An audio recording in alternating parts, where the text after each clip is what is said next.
All right, folks, we are here, episode 8 of Plum Bums Podcast, the tradesman and contractor show, encouraging people to get into the trades, work with their hands. We actually have a very special treat today. Me and Max took a trip out to Ohio, and we're with Bob and Wanda from Dover, Ohio. We're in Dover, right? It's actually... Go ahead. It's actually Winfield. Winfield, Ohio? Well, it's actually Dover, Ohio, but it's a little burg of Winfield. So we're out here talking with Bob and Wanda, who have been farmers for how long? I've been on the farm all my life. And I just turned 90 on April 30th. Holy cow. I got to tell you, you guys can't see him, but Bob looks great for his age. It's very impressive. I almost want to stop plumbing and come out and farm to extend my life. Yeah, because if you look at plumbers' bodies, they're sloppy and gross. Oh, yeah. Bloated. You look at Bob, and he's... So 90 years, you said? Yeah. So your parents were farmers? Yeah. And their parents were farmers? I mean, how many generations does the farming go back? Okay, this farm has been in the family for about 150 years. Wow. This property? This property, yeah. Been in the wow. family. In 1942, we sold a farm that we had at Dundee, Ohio, and we purchased this farm beside the Winfield. It's right up again Winfield. It's on the south end. And we purchased this in 1942 for about $14,000. Holy cow. I mean, the property, how many acres are here? There was 81 acres. 81 acres. Yeah. And it was close to the school, the Grange, and the church. So you took over, well, not necessarily the farm, but you kind of followed in your parents' footsteps with farming. How did you two meet? You really want to know? I do. We want to know everything. We want to dig deep. Well, do you know anything about 4-H? Absolutely. Okay. We were both in 4-H. Okay. And I grew up on the ridge above Stillwater, Ohio. Okay. Down Yorksville, in Yorksville. All right. It was Rush Township where I grew up. And I was in 4-H several years, and when you become a certain age, they have what you call junior leadership, JL. Okay. And we had a truck that we drove. All we had was a truck at home that we drove, and Dad would let me take the truck and go pick up the kids, and we went to the fairgrounds. How old were you? I would have been 16 at that point, because you get your license when you're 16. But he'd leave me, and I'd pile all the kids in, that I could get in then. And we'd go to fairgrounds and have a meeting. Well, I didn't know him at that time, but he was the president of this group. But our group, kids was just together and all. And so they planned an outing. And the outing was at Ogilvy Park in West Virginia. Oh. And so my dad then took myself and my friend. At that time, the extension office was at the New Philadelphia Post Office.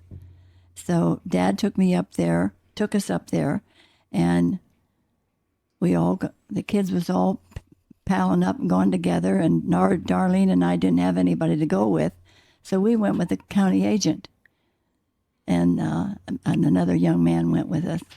And so we went, and when we was going, we stopped off at a picnic area to stretch our legs. Mm-hmm. And when we done that, Darlene and I got out and was walking, and I turned and looked, and there was this young man sitting on the picnic table up against a tree, and he flashed me a big smile. Well, that was him, Bob.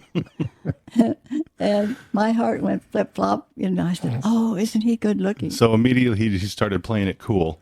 Well, then Cool we just got back in our cars, because I didn't know, And we stopped off at the museum, and I reached down to get a drink of water, and the water came on. And I looked up and it was him. That's amazing. And so then we walked around Von Gordon and we just walked around for the day.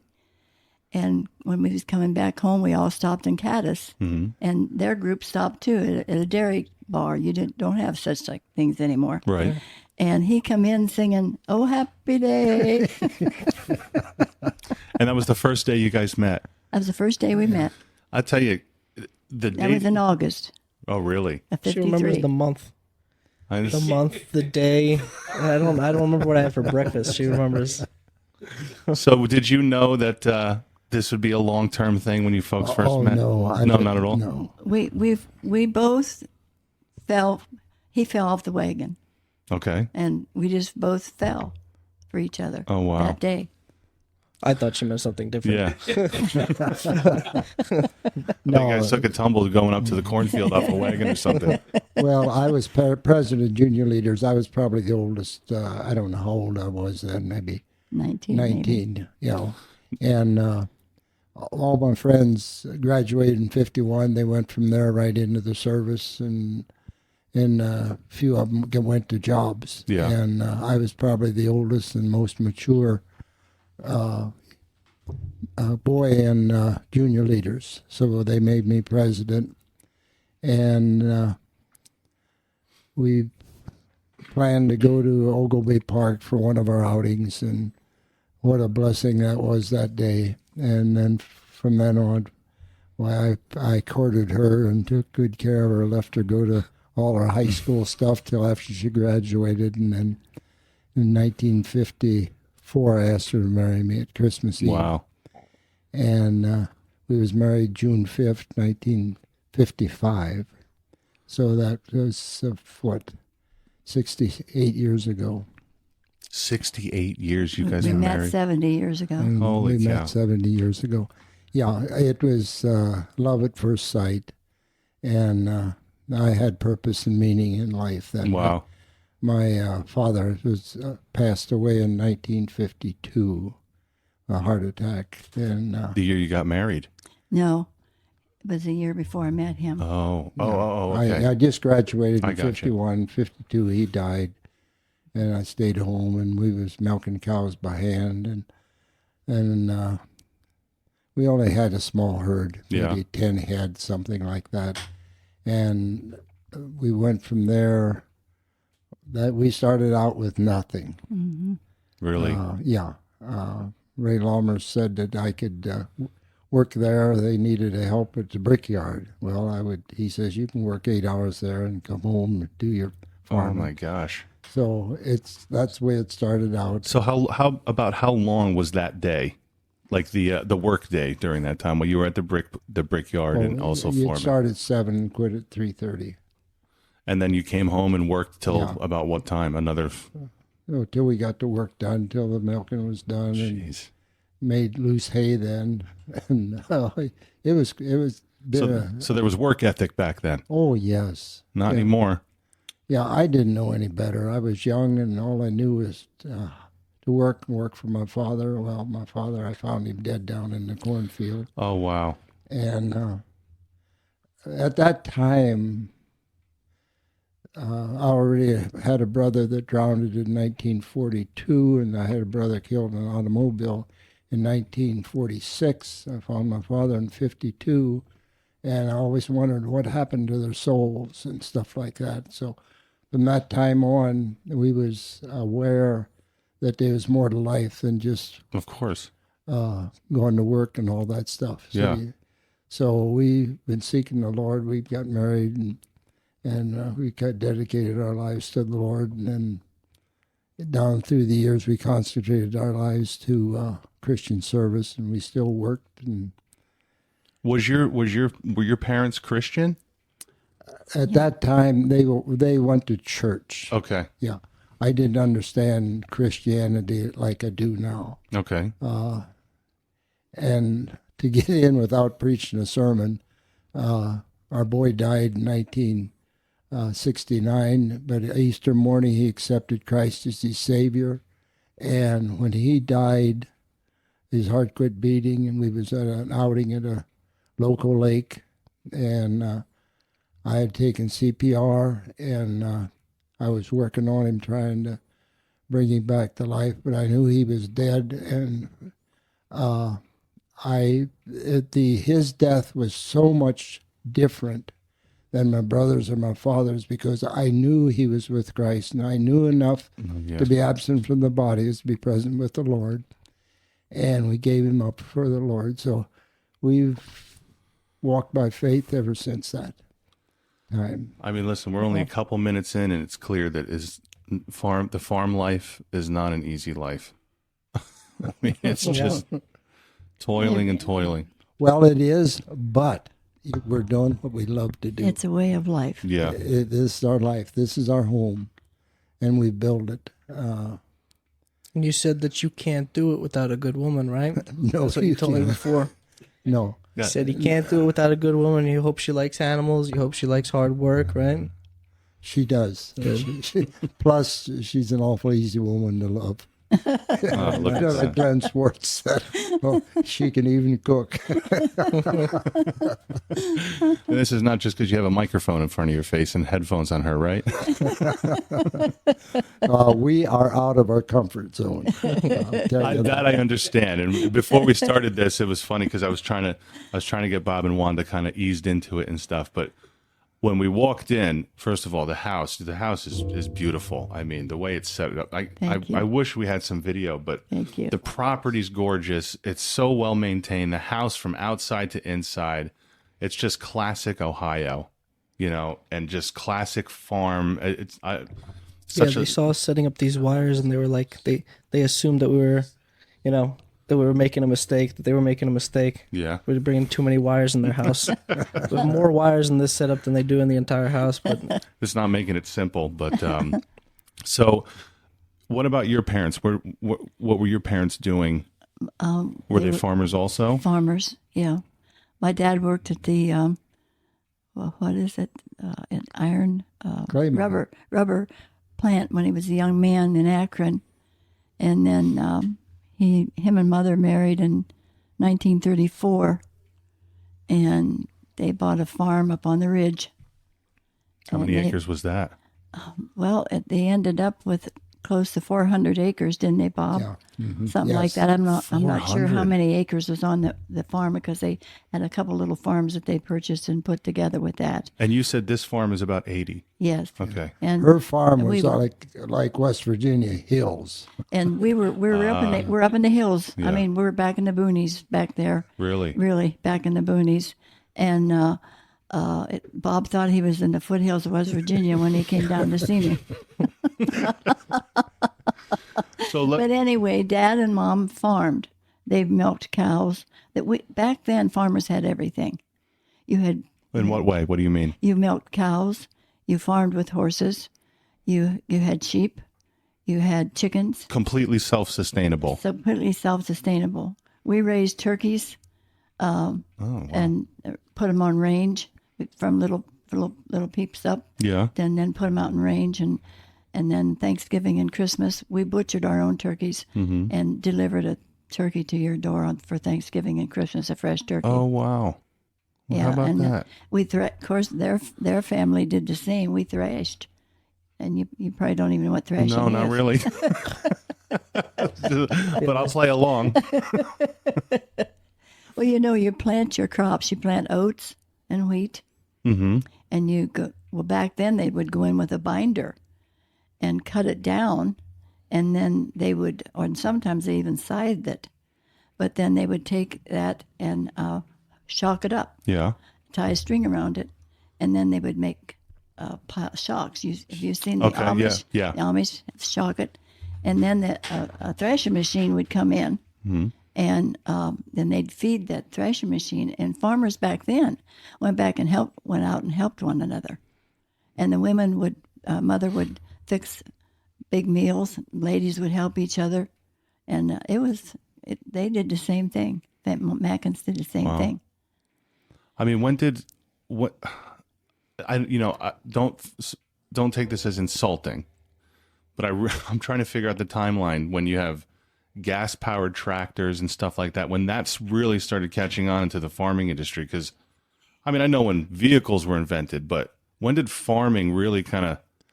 Well, back in the 40s, 1940, we bought a Ford Ferguson, little one, pulled two 12-inch plows. Then when we got married, I got a Ford 800. We pulled 3 14s, and that was back in the 50s. And the 60s, 70s, okay, we used to shock wheat or grain, and then you seeded that down, and you made in alfalfa, clover, and timothy and stuff. Then you made that loose. I'm talking back in the 40s. Right. Then in the 50s, we got a small New Holland baler. We baled stuff up and got elevators and put it in that way rather than put it in loose. And then 50s, 60s, 70s, okay, when did I get the combine? From that time, in the 80s, I think I got a combine, a 540 Massey. We still have that. It's probably 40 years old. So kind of over the years, just kind of building up your equipment. Yeah. You're talking a small operation. Right. Now, and we still have that 540 combine. It's got a 13-foot grain head, 4-row corn head, 13-foot bean head. That's a floating head. So we harvest our grain now with the combine rather than shocking and thrashing, and you don't have corn cribs like you did have.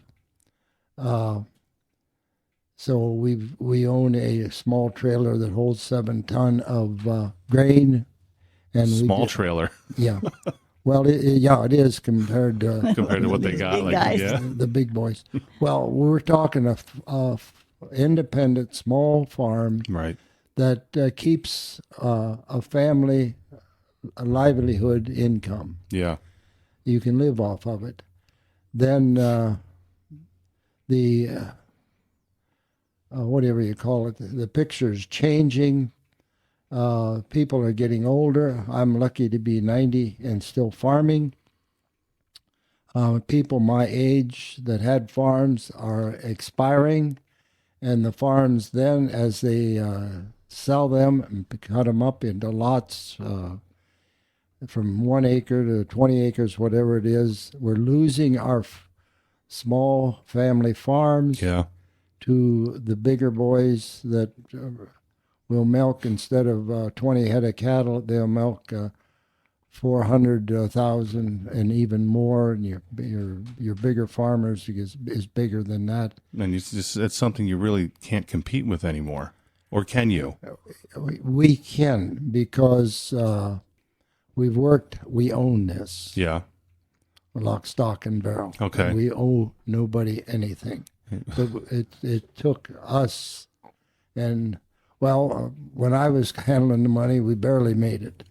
So she took over, and now we've got a bank account, and we got our bills all paid. And if we want to buy a tractor or something, we're able to. Amen. Within common sense. Yeah. You don't. You live within your income. You guys don't push your boundaries, and you also honor the Lord. Yeah. And somehow we have been able to pay it. In fact, we just got done spending $20,000 to paint our barn. Really? $20,000 to paint the barn? The barn and the trim on the house. How many kids do you guys have? We have 2 daughters. Of course, our son's with the Lord. Okay. And our one daughter's in California with her family. And our other daughter just lives, 2 or 3 miles up the way, and she cannot have family. Oh. So how many grandkids? we have 3 grandkids and 2 great-grandkids, and they're all in California. Okay.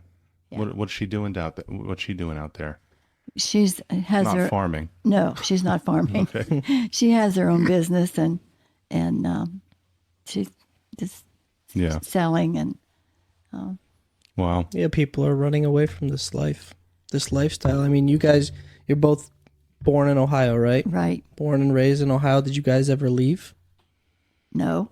No. What about consider leaving? Like No. no. Not even a question. No. No, this is our home. This is the heartland. Yeah. When we got married, we got married. Yeah. We didn't say divorce never entered into our lifestyle. And we just See, even went to now, our home. what? Oh, go ahead. I'm No, sorry. no, it's interesting to hear about people who have, because this is the heartland of America. A lot of people don't understand, first of all, what it takes to farm. All right, they don't understand where their food comes from. They don't understand where their trucks come from. Their all these things come from here. From the middle part of America, and it's interesting when you hear people that just have never left. I mean, because you can't leave this farm life. This is your livelihood. This is like, you can't take vacations, right? You don't really take vacations. We have taken a few vacations. Yeah. Okay. Where's your favorite place that you've been? Outside of Ohio. I know Outside of Ohio's Ohio. She's like, down the street, New Philly. I love it down there. We went to Alaska on our honeymoon. Our Oh, 50th. wow. 50 Yeah, years. that was a dream come true. Yeah. We went with Bill Gaither tour, and we had devotions every morning, and you never got tired of eating, and you never got full, and you never was hungry. What time of year did you go out there? June. June. Okay, so on our the summer. anniversary. Okay. Well, they treated us like royalty on I that bet, ship. yeah. Oh my goodness, yeah. I mean, Alaska is one of the most beautiful states in the country, in the world. Yeah. Europe. Have you ever been to Europe? No. No. No. So this is another question I want to ask you. Where is your family history from? Mine would be Germany and Ireland. Yeah. Mackin. Scotch, Irish, and Dutch, I guess. Scotch, Irish, and Dutch. Mm-hmm. I think with farming, it's in your blood. I mean, you said third generation farmer or fourth? Oh, Or even further than that. yeah. I've got pictures of my back in the 1800s family get together, and Do you really? yeah, Oh, that's really cool. yeah. Me and Max, we love history, even if it's just random little just to know where we came from, where we are now. And I was listening to you guys talk about certain things. So we're from New Jersey on the East Coast, and even just kind of like the mindset of, first of all, you guys dating and courting, getting married, doing all that. It's a different world. Yeah, forget about farming. Your lifestyle doesn't exist anymore, really. Yeah, I know. Yeah, The way that you guys got together, the way that you live now, very nicely, modest. I mean, nobody works until they're 90. yeah. Somebody Especially farming. somebody said to me, "How long's Bob gonna farm?" I said, "Well, probably when they cart him off to the funeral." Even then, he'll be trying to pick off corn. What else am I gonna do? Yeah, Yeah. And they say if you stop, that's a mistake because your body starts to go down. Oh, 100%. Well, Yeah. Have you've never considered just like stopping and traveling or anything like that? Because people a lot of people don't get that. They don't understand that some people just don't want that. I mean, I think about leaving plumbing pretty much at least once a week. Yeah. Just closing up, at least just getting out and going, checking out groceries at Walmart or something for an easier life. Well, this is our life. Yeah. When you got animals, that's the first thing you do in the morning. You see that the animals is well taken care of.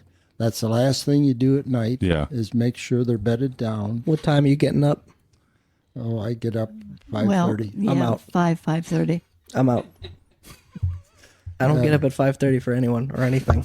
We've already got up at 4:00 or 4:30. Depends. If you're having a calf out there, you have a cow that's going to have a calf. Yeah. You go out there so you can make sure she's okay. Or if you Or got if you have pigs that's having pigs and she's got trouble, you have to. So you have everything out here on this farm, all different types of livestock. Yeah, we did. Okay. What's your current crop? Like your current cash crop or Corn and soybeans and hay. corn, soybeans, and hay. So not really any animals anymore. No, we a few years back we decided to not have the animals, just do the grain farming. Why? Because it costs a lot more than. No, it just came into a time in our life whenever we just needed to step back a little bit and just You didn't feel like still- dealing with the still do stubbornness. Huh? You didn't feel like dealing with the stubbornness of the animals? That's a lot of work. Yeah. Anything you do on a farm is a lot of work. I don't care what it is. But we just felt that it was time to, because we sold beef to people. And We had one pig and it was annoying. did you? We gave him up after 2 weeks. Yeah, so we 2 had weeks. Gone. we went to me and him were working one day and we went to this exotic pet store. And we were walking around the pet store and this little miniature Juliana pig was in this pen and I walked past it and he looks up and he runs up and he puts his front paws up on the fence and I put my credit card right down. I was like, I'll take him.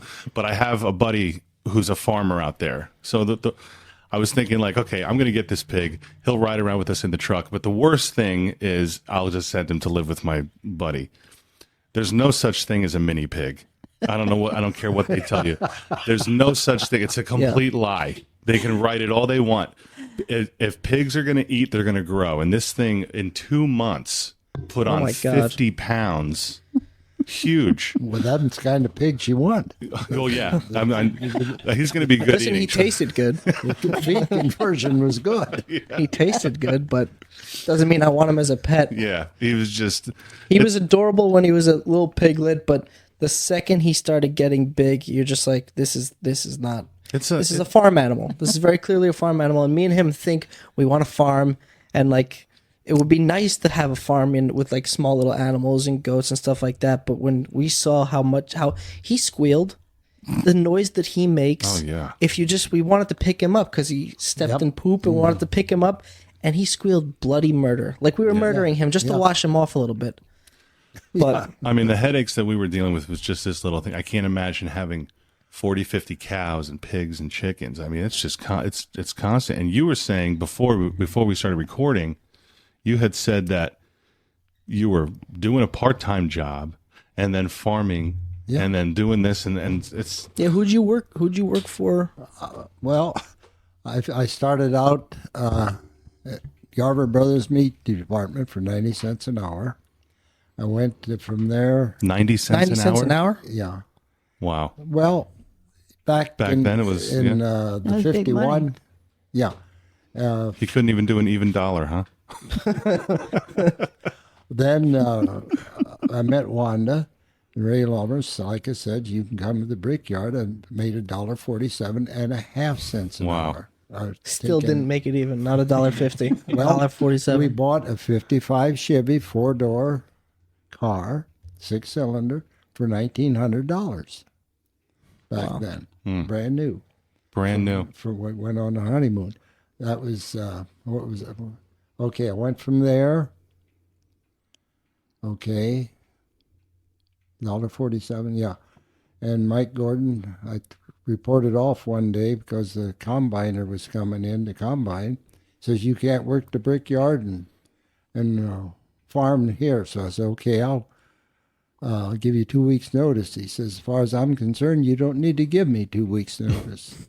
So that's when people could get a job. Well, then I went from there to construction. And On his own. No, I worked for. Oh, that's right. I worked You for worked a for Fritz. contractor till he went bankrupt, not because of my work, because he was a kind of a crook. And then Is he still in business? no, He's gone. No, he's not here anymore. 90 years. I've lost about all my friends so far. Yeah. My grandfather, not to interrupt you, but my grandfather used to sit back and look through his yearbook and say, "This one's gone. I outlived this guy." Just kind of. this It is becomes like a what, contest when you get older. I'm telling you, my income. Okay, $1.47, $1.90. I was working for surveying. Mm-hmm. I was got into that. Went to the state highway. I think I made a little bit more, and wait a minute. It's all right. Anyhow, I went back to survey, and I got laid off the highway, and then went back to survey, and Private. yeah, I was going to say it wasn't state job. private. Okay. no, and I went in, pulled a chain back in a room, to measured underground, Mm-hmm. And I took about 3 steps out, and the whole roof caved in. And that scared me so bad. I had a miner's hat on, and dark. You want it dark. It is dark. And so then I looked for another job, and I got in at General Electric in 1960. So I was, married 5 years then. And I was there for 36 years. Wow. And, wait here. Okay, from then, $1.90. I started at GE in $2.25 an hour, and I thought I was rich. You thought we were balling. Yeah. And Well, then- you're doing that and farming at the same time, you said, right? yeah. Yeah. Yeah, but I had a wife that could take care of things. Yeah, she was taking care of it during the day until you came home, right? When I retired, I was making $19 an hour as a line mechanic. That I helped increase production and increase quality. I told you that that was my goal there till I retired in 96. And now things that we're buying, like $20,000 to paint my barn and trim on the house. Oh, yeah, I can imagine. So I don't know what the contractor paid these painters. Right. But so I was making $19 an hour in 1996. Yeah. We have customers. So my grandfather started the business in 1961.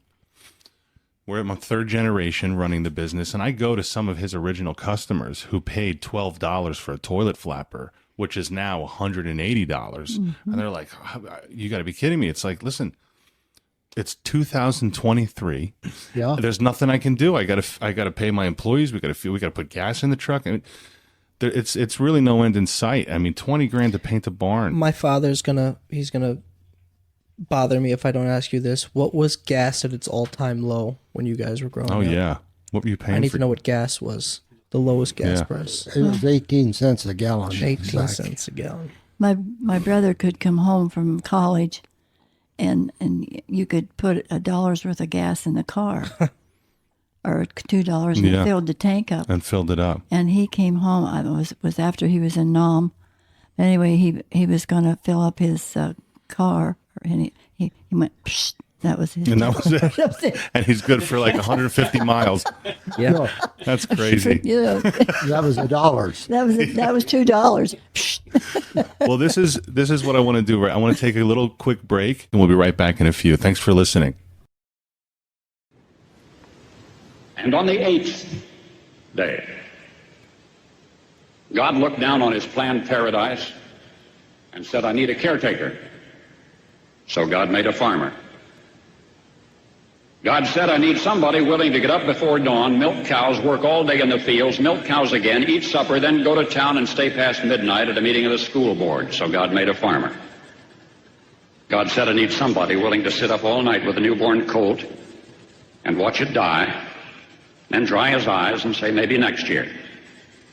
I need somebody who can shape an axe handle from a persimmon sprout, shoe a horse with a hunk of car tire, who can make harness out of hay, wire, feed sacks, and shoe scraps, who planting time and harvest season will finish his 40-hour week by Tuesday noon, and then pain in from tractor back, put in another 72 hours. So God made a farmer. God said, I need somebody strong enough to clear trees and heave bales, yet gentle enough to yean lambs and wean pigs and tend the pink-combed pullets, who will stop his mower for an hour to splint the broken leg of a meadowlark. So God made a farmer. It had to be somebody who'd plow deep and straight and not cut corners. Somebody to seed, weed, feed, breed, and rake and disc and plow and plant and tie the fleece and strain the milk. Somebody who'd bale a family together with the soft, strong bonds of sharing. Who would laugh and then sigh. So God made a farmer. All right, folks, we're back. Thanks for sticking with us. Thanks for listening. When I came in here to set this up, and I just met you guys, even though I probably met you when I was a kid, I reach over to shake Bob's hand, and I see this old 90-year-old farmer hand coming in. You have massive, Crush my hand. intimidating hands. I'm coming in. Crush This my guy's hand. going to kill me. He's going to kill me with this handshake. But there's just You know what keeps him strong? It's Wanda's cooking. Yeah. I asked you before, what's your favorite dish of hers that she makes? I don't know whether I have a favorite dish. They're all first rate. And, You're just being nice. well, we're going to have some brownies that she made this morning before this is all over. And you can judge for yourself what kind of a cook she is. No, her mother was a wonderful cook. It would use the old coal stove. They did not have electric coal stove. And it's amazing what you can do with coal and a stove that's made for that. Yeah. But we have matured with the times. Instead of a wringer washer or washing On a washboard. washboard and the old Maytag washers, and we got electric. Well, the Amish still use those, Yes. right? Yes. Yeah. I see them in Leroy's basement. That's still, well, Leroy's I don't know if you folks know the Stutzmans. Yes. So yeah, so we go to his house every once, and we see all that old equipment, the old Maytag and stuff. Yeah. Now their culture they're run by their Bishop. bishop, Yeah. and he's trying to keep the culture like it was. And, but they get around that. Right. They got electric bicycles. Oh, yeah. now, and Yeah. they go Liars. No, I'm just Well, kidding. for those listening who don't know, this is Holmes County, right? No, this is Tuscarawas County. So this is huge. Everyone thinks Lancaster is Amish country, but you come out here, this is Amish country. Yes. They're everywhere. And Everywhere. and you being farmers, you're heavily intertwined in that culture, yeah. I'm sure. Oh yes. Do you guys have feuds with them, like Hatfield and McCoy type feuds? No. No, No. we have great friends of theirs. Yeah. We've been in I was their kind of homes. hoping for some feuds, No, we never had feuds. I mean, farmer feuds. their culture is all farming for hundreds of years, but I'm sure you've taught them some things, and vice versa.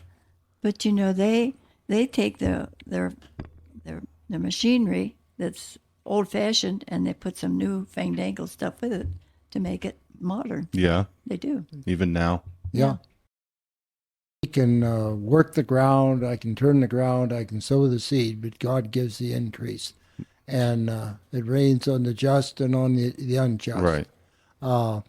When you look at life from God's perspective, rather than the evolution and what man considers wisdom, Yeah.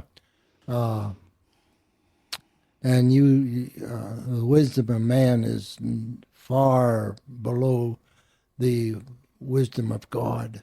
God is our creator. When you look at that from that perception, he is the sustainer, and he's also the receiver of our lives when we leave this body.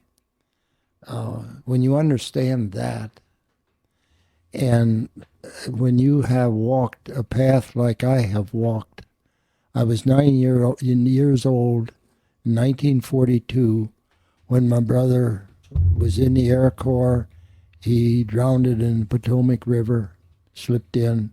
They found him 7 days later, Oh my and they gosh. brought him back in a little box. I can remember going in. That's when they brought things out to your house. They didn't go to funeral homes. And they gave him a military funeral and said he was with the Lord. Well, as 9-year-olds, I didn't understand it. At my brother, I was 14 years old. He broke a date one night with his girl, went out, and he had been drinking. And about midnight or someplace, we got a phone call from the hospital saying that Dale was there, who needed to come in. Well, they went in and identified the body. He broke his neck. Burner killed 3 other boys with him when he hit the culvert. And they tried to say, well, the Lord wanted him. And I didn't make any sense. And my father, the same way. In 1952, he didn't come in for dinner. I found him down in the cornfield. I rolled him over, and he was completely purple, red, or whatever. and I knew he was dead, and I screamed bloody murder, and they, at his funeral, they wanted, the Lord wanted him. Well, what is this Lord wanting people, wanting their souls? What's that all about? And we really found out when, during revival in 1969, that's when they had 2-week revivals, our son accepted Christ as his Savior. And 2 months later, at Forest Hill Lake, his heart quit beating. He was in the water with me. He said, "Dad, I'm going up and lay down. I'm cold." That's the last I saw him alive. The next time, Eileen Swartz came around and says, "Bob, they got Kyle down there." "What?" I says, "That's my son." I'd just taken CPR, and I was doing my heart massage with him. The lifeguard was doing mouth to mouth. And when his eyes was open, there was no life there. I knew he was dead. But I also knew enough about Scripture to be absent from the body is to be present with the Lord. And what a difference when somebody you love, and especially your son, is with the Lord. And from that time on, Wanda and I have really searched the Scriptures, find out what life is all about and why creation and all this. So we look at it from God's perception, and he was with the Lord, but he's still preaching through us. Yeah. Wanda is a musician. We have served the church every Sunday morning since I can remember. And we've helped build 2 churches. We're back down here at Winfield and serving down there, even at our ages. So me and Max are plumbers. Yeah. We get up, we go to work, we drive to work, we park the truck, we go into the shop, we open the shop. But your lifestyle, like the farming lifestyle, it's your life. Everything about it is intertwined in every fabric of your life. You know what I mean? So there's no breaking free. There's no punching out and then going home and not having to worry about plumbing or anything like that. Everything from the land that when I look out here, your cornfields, the barns, everything, you're in it constantly. There's no breaking free. And I when we talk to some of our Amish friends and we talk to you folks, how God will energize you to just keep going. Listen, I'm going to be honest. I'm not making it to 90. I know that for a fact. You don't know that. There's no way. Phil. There's no way. I mean, I look at you. When you guys walked around the corner, I mean, you look better than I do, and I'm 50 years I was younger than you. expecting something very different. Yes, I was expecting something wildly different. But I guess since you're farming still in your 90s, we want to know, how come you guys are still happy? What's going on here? That you guys are 90 years old, still working harder than anybody, and you're still happy. Yeah. It's crazy. It's like you see like people who live by us who are, working these menial jobs and everybody's miserable. Yeah. But you guys, you walked in, you guys are like happy to see us who I've never even met you before. That's why I say it's like a lifestyle that just comes, it's intertwined in every aspect of your life, and you can see it with you folks, But I'm going to walk this back from 2001, the things that you guys have been alive and seen in your lives.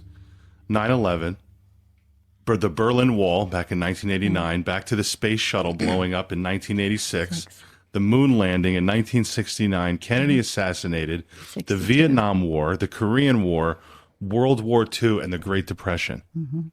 I mean, that's just a heck of a record. Can you talk a little bit about, so you folks were pretty young during the Depression, but your parents weren't. They lived through it. Can you talk about how that kind of carried over into their behavior even after the Depression ended? Is it something you noticed, or they were very, what would you call, conservative. I mean, they watched their money, where it went, how they spent their money. And, of course, we were farmers, and we had our own meat, and Mother did all the canning, and Mother could go down the basement and bring up a meal, Yeah. And she had canned beef. She had canned, everything canned. Bingo, she had a meal ready. And So they were prepped for it at least they were a little prepped bit. for it. Okay. And they saved everything. Yeah. I mean, you didn't throw anything away because you might need it. Yeah. During the Depression, they didn't have anything. We had an old cousin that we loved them. They had no family of their own. They adopted a man that was a doctor, Miracle in Sugar Creek. But anyway, they lived down where we did in Stillwater. And she said that they went to town one day and she had a quarter and she bought a hat. She bought a hat.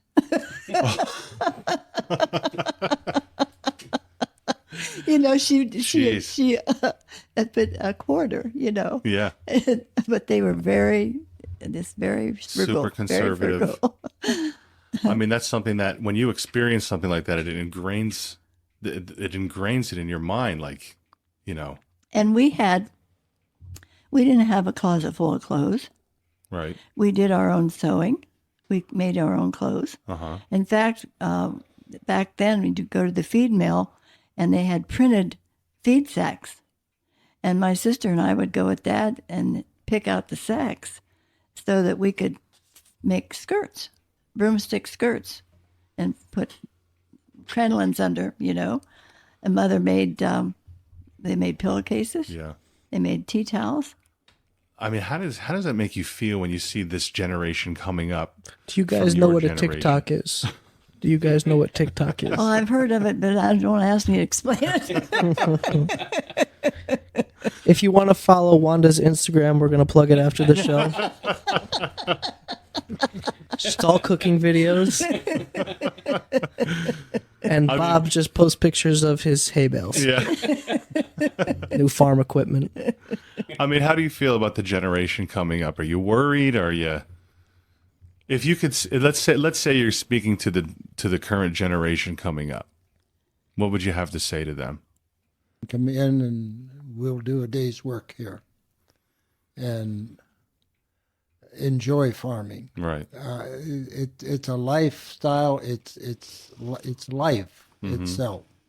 I didn't realize how fortunate that I have been down through the years with the way everything came together.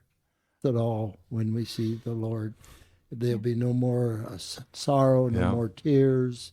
Now, what if you get up to heaven and God makes you the resident farmer? And he says there's no gas-powered motors up here either. He will make a way. Whatever. Yeah, I've Wanda and I worked a lifetime to see this place. We've restored the house. We've put drain tile in. We built fences, and we've lived so long. Everything needs replaced now.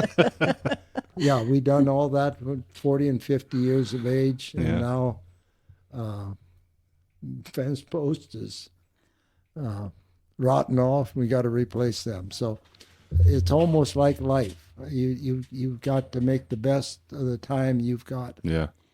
We build all the fence ourselves around here. What, really? Yes, we build all the fence ourselves. I know I said it when we first started, but the property here is gorgeous. I mean, what you guys have built here is it's beautiful. Thank you. And you can tell that your blood, sweat, and tears, and there was a faith in the Lord behind it. I mean, it's absolutely beautiful when you come up here. It really is.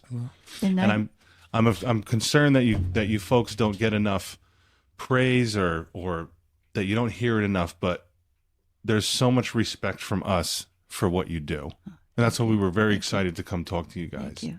But let me ask you, Wanda, what would be your advice to young wives nowadays? Oh man, don't go into it and saying, "Oh well, if it don't work out, Right. we'll just get a divorce." No, Don't go shopping around. Yeah, when you get married, you get married. That's the way we did. We got married. We got married. Farming. If people want to eat food, they need farming. They need farmers. Go thank a farmer. Farmers. Yeah. Shop local. Find those little off-road stands. Shop local. Buy from your local farmer. But again, folks, I'm going to wrap this up right now, but thank you so much for doing this. Yes, and I thank you. You're appreciate you. welcome. Yeah. You're welcome. This has been a blessing. It's been a Excellent. real blessing. I'm glad we was able to share a little Yes. bit with you. Yeah. I'm excited to share it with the world here. So, but again, thanks for being on. Thanks for listening to Plum Bums, folks, and we'll see you next week.